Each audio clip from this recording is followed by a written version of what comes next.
time to get going.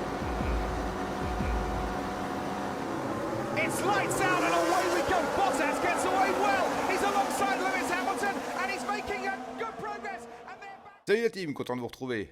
On est samedi c'est de la nouvelle vidéo. Et ben voilà, pas de blabla. Générique Maurice.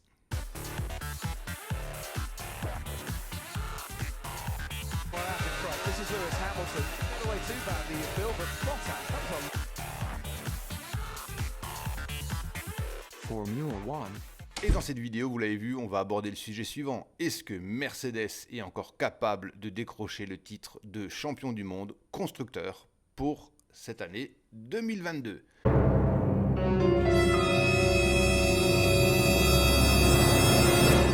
Et pour ma part, c'est possible.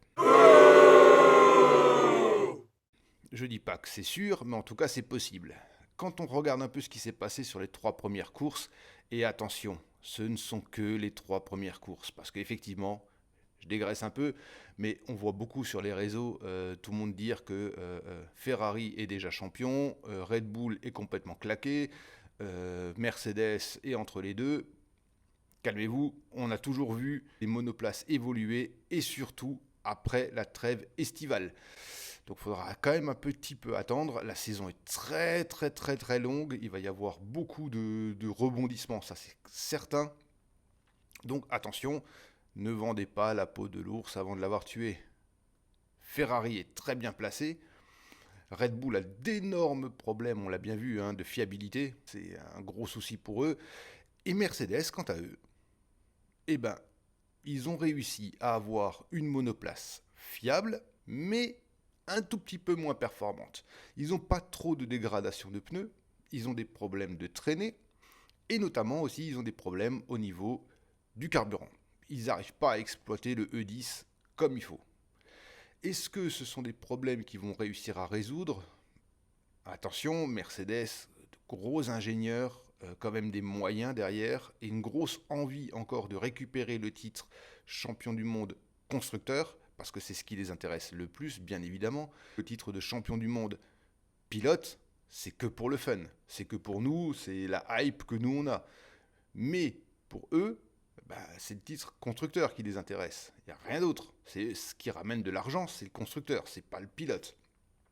Donc on peut s'attendre à ce que Mercedes mette beaucoup de moyens pour trouver de la performance dans leur voiture. Moi, je m'attends à ce qu'ils vraiment y arrivent, comparé plutôt à Red Bull, qui, eux, trouver de la fiabilité va être un peu plus compliqué.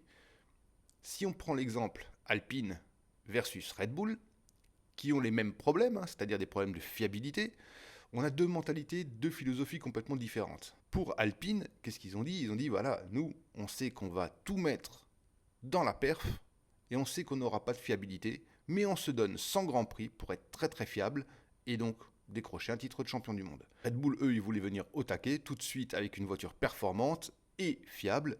Malheureusement, ils n'ont pas tout à fait la fiabilité, pas du tout même d'ailleurs, la fiabilité et la performance, elle n'est pas au top, avec la dégradation des pneus et tout ça, c'est pas au top non plus. Donc, ils n'ont pas du tout réfléchi, ils n'ont pas du tout anticipé ce problème par rapport à Alpine.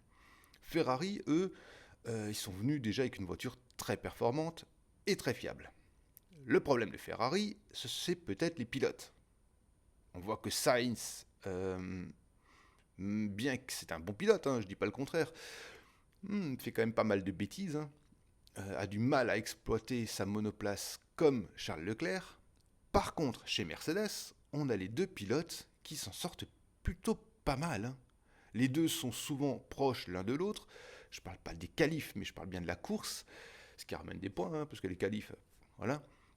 Donc on a vraiment deux pilotes qui arrivent à marquer beaucoup de points, et à long terme, ça peut faire la différence. Donc moi, pour l'instant, attention, moment Nostradamus, Jean-Eudes, calme-toi, je te vois sauter de nouveau sur ton canapé, calme-toi, c'est un moment Nostradamus, mais Mercedes est capable d'aller chercher le titre de champion du monde constructeur 2022. Ils en sont encore capables. Ils ne sont pas si loin que ça de Ferrari. Et comme dit, la régularité, c'est primordial dans le championnat du monde F1. On va voir ce qui va se passer à Imola. Ensuite, il va y avoir Miami. D'ailleurs, petit break, hein, si vous n'avez pas vu la vidéo ici, tiens, voilà, on va vous la mettre là, on va vous mettre la miniature dans le coin. On avait fait un peu le tour du calendrier 2022, le tour du monde. Voilà, donc si vous voulez le voir, si vous ne l'avez pas vu, allez-y, elle est sympa la vidéo. Et donc la saison est très longue. Mercedes va pouvoir très certainement revenir au championnat. Il va falloir aussi calculer l'épuisement des écuries, parce qu'il va y en avoir. Tout n'est pas joué. On n'a eu que 3 grands prix. Mercedes a encore énormément de chances de devenir champion du monde constructeur pour cette année 2022. Interlude publicitaire pour vous montrer le nouveau sponsor de la vidéo, et c'est... oui, il n'y en a pas. Ok, bon, j'aurais essayé. Si vous voulez devenir sponsor de la vidéo, n'hésitez pas. Sinon, vous pouvez nous suivre sur les réseaux sociaux, Facebook et Instagram, juste pour les infos, et Twitter pour venir discuter avec nous. Sinon, abonnez-vous, activez les notifications pour être averti de la prochaine vidéo.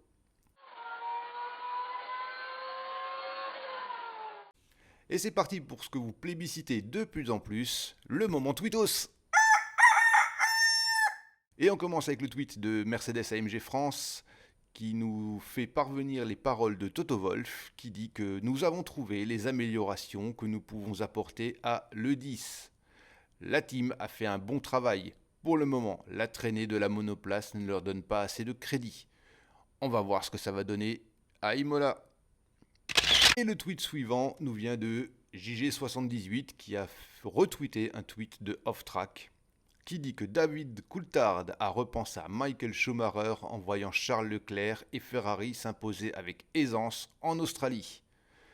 Dixit, David Coulthard, j'ai eu un petit frisson, un flashback de l'époque où Michael dominait la Ferrari. Eh ben, nostalgie quand tu nous tiens, hein.